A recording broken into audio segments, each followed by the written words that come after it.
Yesterday, several journalists met at the White House for a panel discussion with Donald Trump, Pam Bondi, Kash Patel, and others to discuss the issue of Antifa.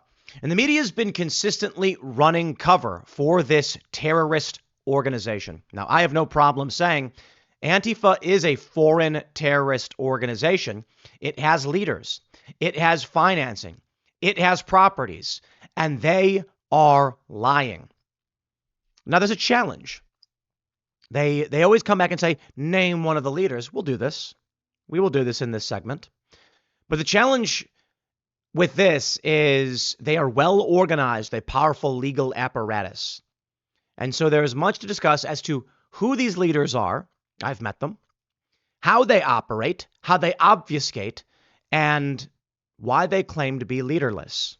And the bigger question, I suppose, is why does CNN carry water for their lie?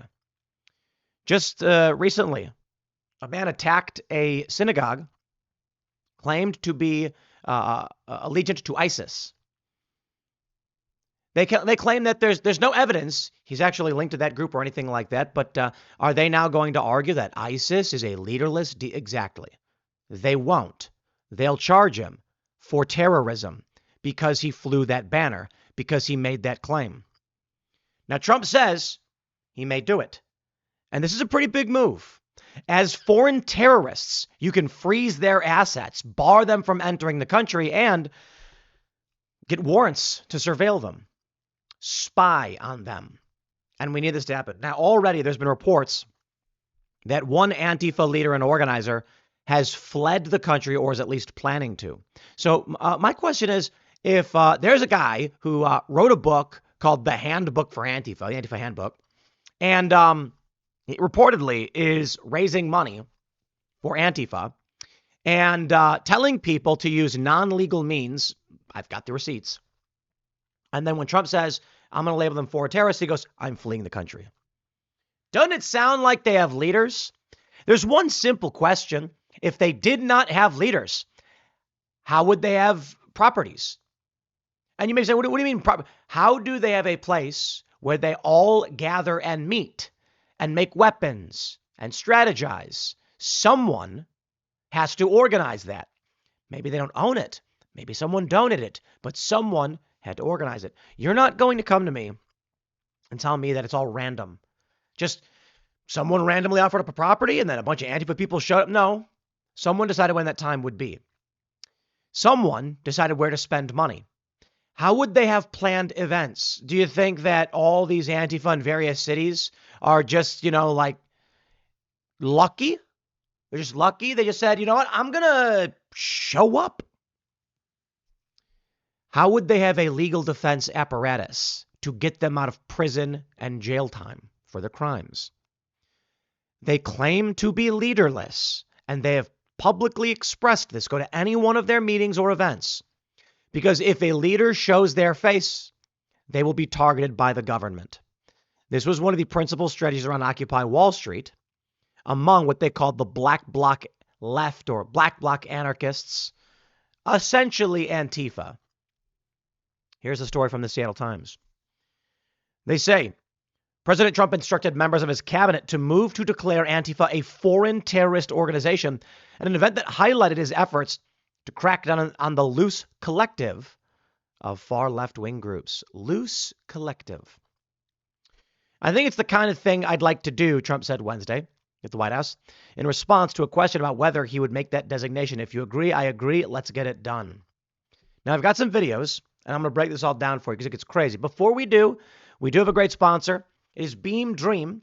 Head over to shopbeam.com/TimPool and pick up your Beam Dream nighttime blend supporting better sleep. This stuff's incredible.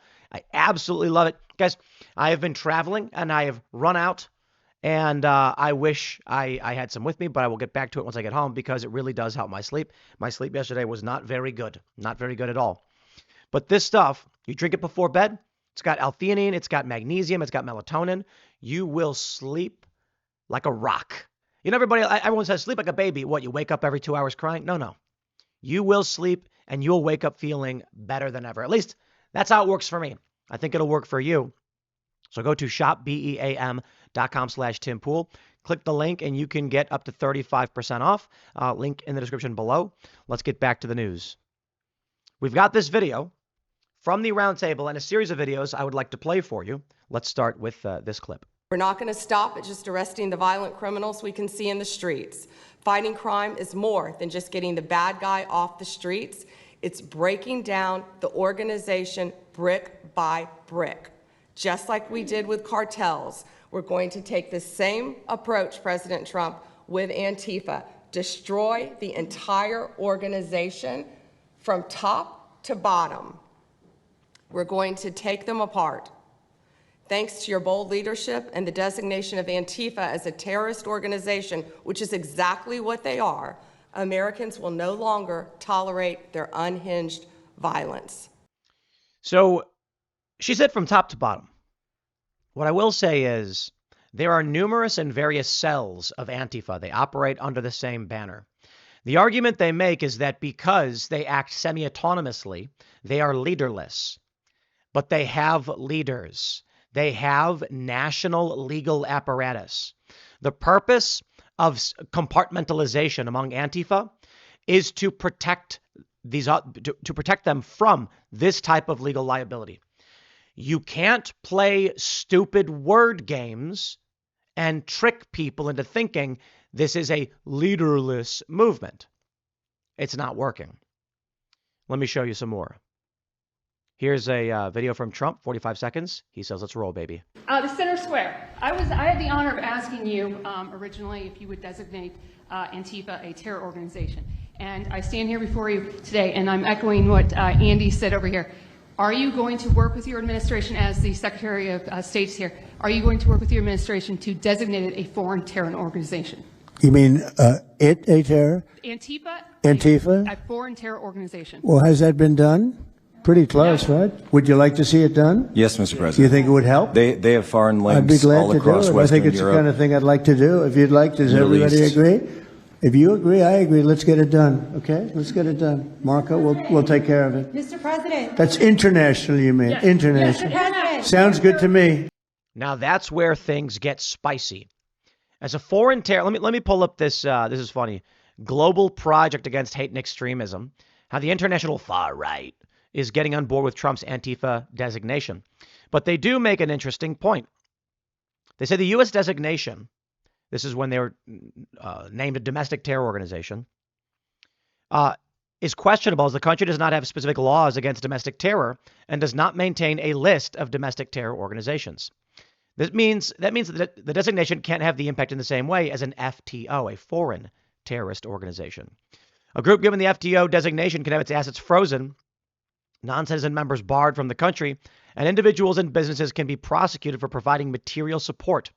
The FTO is a tool to cut off terrorist organizations financially and has largely been used against Islamic extremists. Then they go on to add that it's been criticized for lack of oversight. Now here's what CNN had to say. And Trump's Secretary of Homeland Security actually took that further. This network of Antifa is just as sophisticated as MS-13, as TDA, as ISIS, as Hezbollah, as Hamas, as all of them. They are just as dangerous. That's pretty incredible, right? Hamas has just been engaged in a 2-year war that we just announced the first stage of a peace plan to a few moments ago. And ISIS? These are incredible things to say. And obviously, I'm not going to sit here and defend anybody who considers themselves part of an Antifa movement, such that it is. But such that it is the operative part of that sentence. Antifa is far from a major sophisticated terror organization like Hezbollah, Hamas, or ISIS.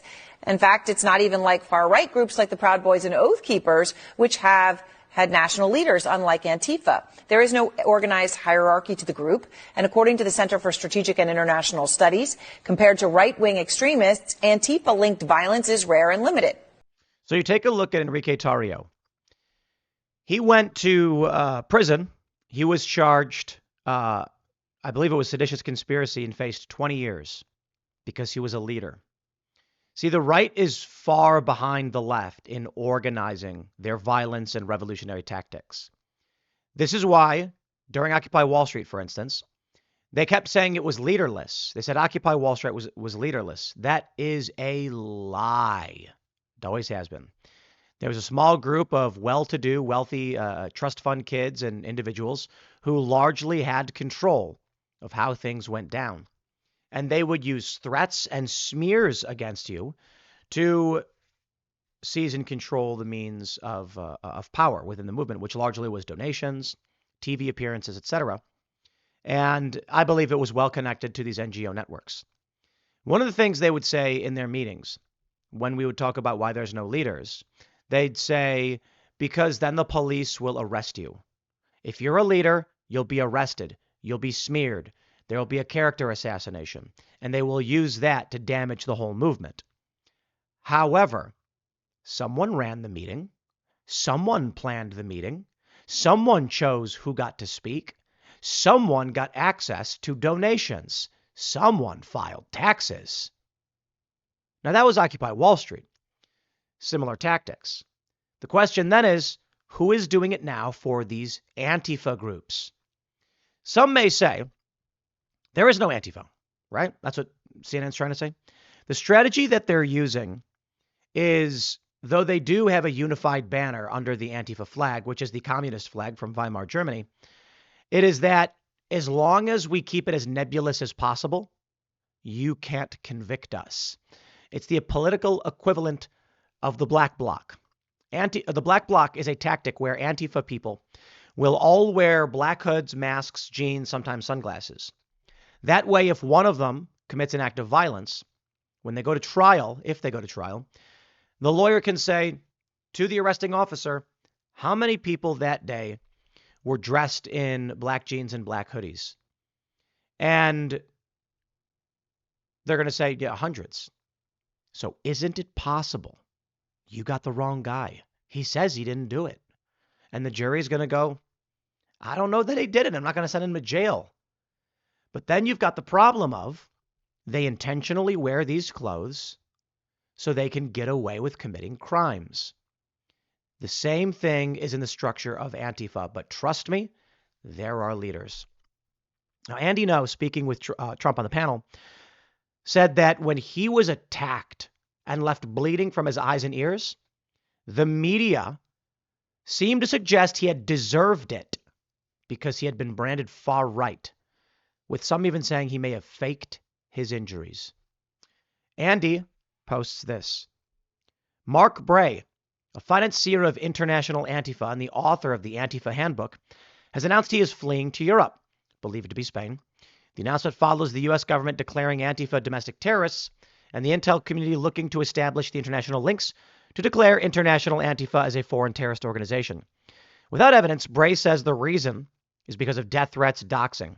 Bray is one of the major financiers of the International Antifa Defense Fund, which also announced that it was shutting down to relocate its operations abroad in an attempt to escape U.S. prosecution. So hold on. You got a guy who wrote a book, the Antifa Handbook. He made money off it, presumably. He is self-identified Antifa. He is fleeing to Europe, and he ran an international funding platform for Antifa. Well, hold on. So is he a leader? Indeed.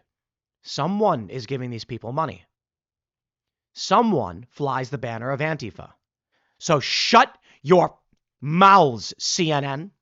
This guy wrote the book on Antifa, raises money for Antifa, and calls for people to commit crimes. He posted. It's true that sometimes the law holds back Trump and affords us some semblance of safety. But the more we lean into the law as our shield, the more powerful it will become as a sword when Trump changes it in his favor and wields it against us. Only mass anti-fascism, legal or not, can save us. So let me try this again. Here's a guy who wrote a book called the Antifa Handbook, who ran the International Antifa Defense Fund.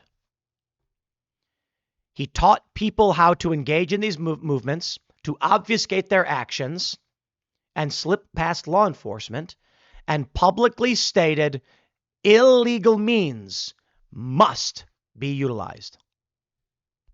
Who's the leader? Who's the leader of They're lying to you. Now, I'm not saying that they operate under a command structure where people stand in front of Mark Bray and they say, yes, sir. But it has leaders. It has people who raise the money, who assigns lawyers, who coordinates the scheduling. Do you think that these big protests that we see across the country, that it is just when Antifa is flying the banner and putting out flyers for protests, that some random guy just for no reason said, I'm going to make a flyer, and then didn't do it, and it's just like, hey, I made a flyer, I think it'd be cool, people protested for Antifa, and then left? It's because they're the leaders. This idea is it's a communist trope, I suppose, a lie, that you take 100 people and then just all of a sudden they've organized a paper factory. No, there's managers. Every company has managers. Every specialty.